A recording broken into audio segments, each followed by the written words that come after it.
Good day, it's Tony Fortunato from the technology firm. I'm jumping right into this. Using this utility, whoisconnected sniffer from nirsoft.net. Really nice little website, lots of utilities. They're all portable, nothing to install. No advertising, which is wonderful. I always encourage people to donate to these sites if you can. Keep them going. They make a lot of good stuff. This tool is supposed to listen to your network, like a Wireshark, for example. And the packets come in, and instead of dealing with it in a Wireshark interface, it gives you a really cool looking table. You can also run this from the command prompt if you'd like, and run it in a batch file and schedule it if you need to do that kind of thing. But in this case, I want to just kind of baseline and verify that this software simply listens. It does not transmit packets. I've used a lot of these utilities, and when it finds an IP address, then it starts querying it with SMB, NetBIOS, SNMP, looks for FTP banners, all that kind of jazz. I want to make sure this does not do that.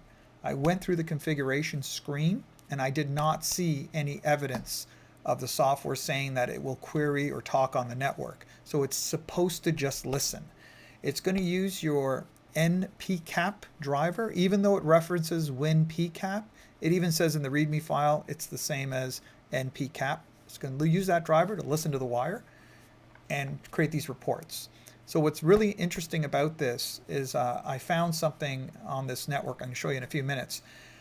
And by simply looking at this table, not Wireshark, it gave me an idea that something wasn't quite the way I thought it was. So right now you can see this device. I've set up Wireshark with an IP capture filter. So I used the syntax host space in the IPv4 address. If you want it to be more thorough, you might want to just use a MAC filter. So you do ether space host and the MAC address, and you would see IPv6 and IPv4 and that kind of stuff. I went straight to IPv4 because that's what I wanted to do. So in this case, I see the ARPs coming out.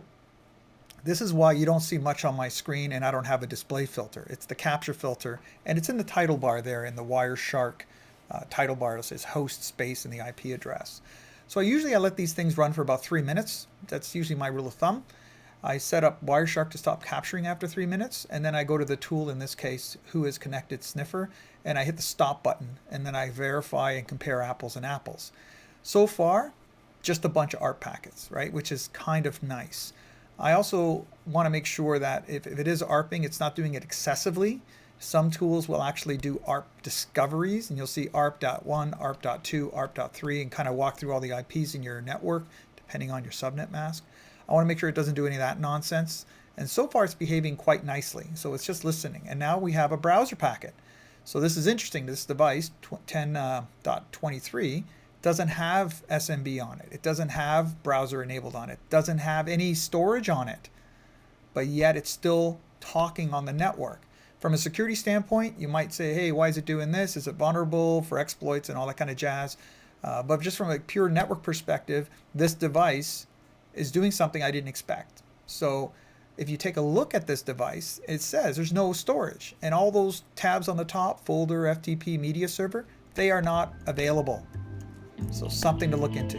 Have a good day, folks. Bye for now.